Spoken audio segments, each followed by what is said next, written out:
You know, in the world of solo leveling, hunting monsters isn't just some crazy job, it's the very foundation of the entire global economy. So today, we're going to pull back the curtain on the system itself.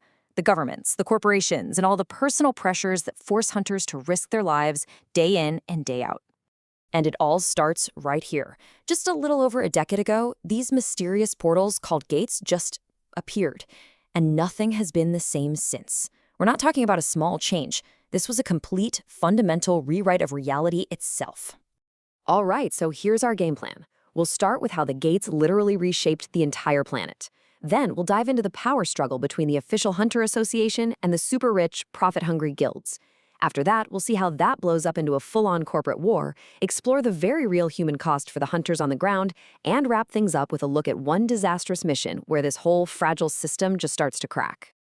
Okay, first things first, we have to understand the foundation of this new world. See, when the gates showed up, it wasn't just a military problem. It was an economic revolution. I mean, the speed of this change is just staggering. In a little over 10 years, humanity went from, what are these things, to being completely dependent on them. The resources inside these dungeons, they're not just a nice little bonus. They're the bedrock of all modern infrastructure. Without them, society as we know it would literally completely collapse. So how do you even begin to manage a world that's built on monster dungeons? Well, two major power structures popped up to try and answer that question. And believe me, they are always in a state of tension. First up, you've got the Hunter Association. Think of them as the official government branch in this new world.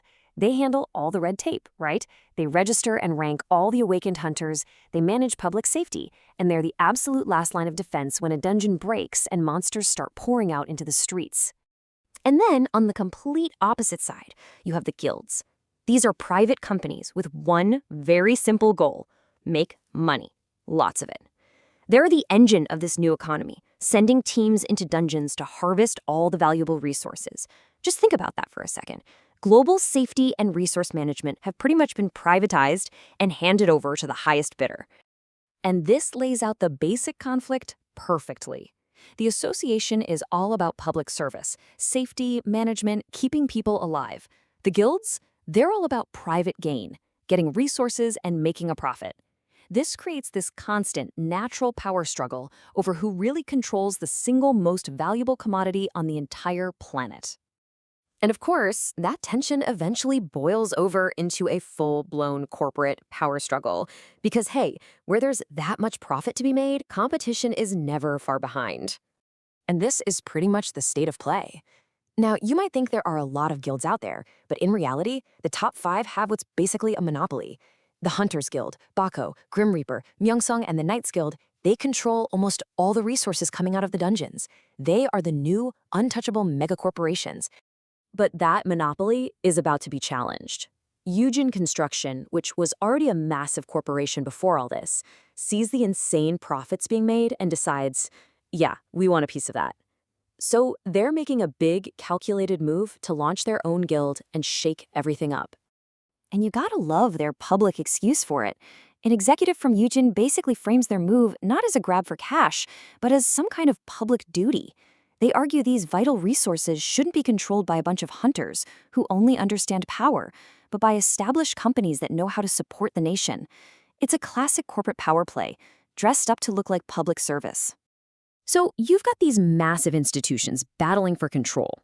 But this corporate war has a very, very real human cost. What does all this high-stakes maneuvering mean for the actual people on the front lines?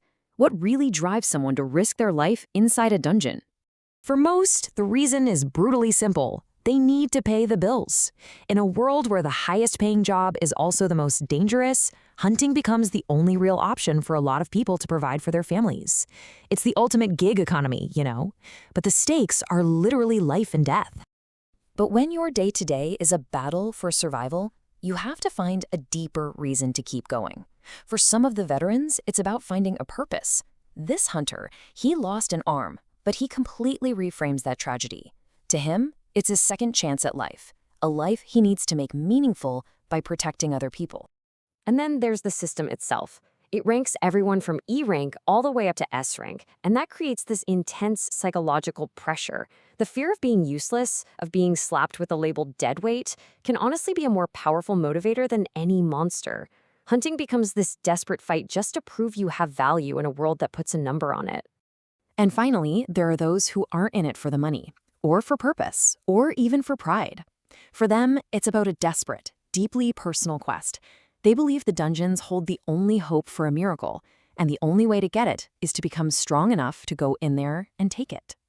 All of these pressures, the corporate greed, the failures of the system, the personal desperation, it all comes to a head in one very specific, very high-stakes mission that shows you just how fragile this whole world really is. The mission sounds simple enough, clear a D-rank gate. But there's a huge problem. There aren't enough available hunters. So the Hunter Association's solution? They decide to fill out the ranks of the raid team with convicts from the Hunter prison. Yeah, really. This just raises an impossible question for the regular hunters on the team. I mean, think about it. You're about to walk into a dungeon where one tiny mistake gets you killed. Can you possibly trust the person standing next to you when you know they're a criminal who's only there to get out of jail early? This whole situation is an absolute powder keg. The system is so strained that it's using prisoners who are just looking to reduce their sentences, and they're supervised by just one B-rank hunter who's somehow supposed to keep 3 convicts in line inside a hostile dungeon. And, as if that's not bad enough, several survivors from a previous, really traumatic incident are all on this same team, which just adds a whole new level of instability to the mission. So you can see the brutal logic of this world. The gates show up and create a new, dangerous reality. A system of public associations and private guilds rises up to try and manage and exploit it. But that very system, stretched to its absolute breaking point by greed and sheer necessity, ends up forcing ordinary people into these impossible situations just to keep the machine running. Which really just leaves us with one final haunting question. In a society where everything from your job to your personal safety is determined by a letter grade, where giant corporations and governments gamble with human lives for resources, what is the real price you have to pay just to see another sunrise?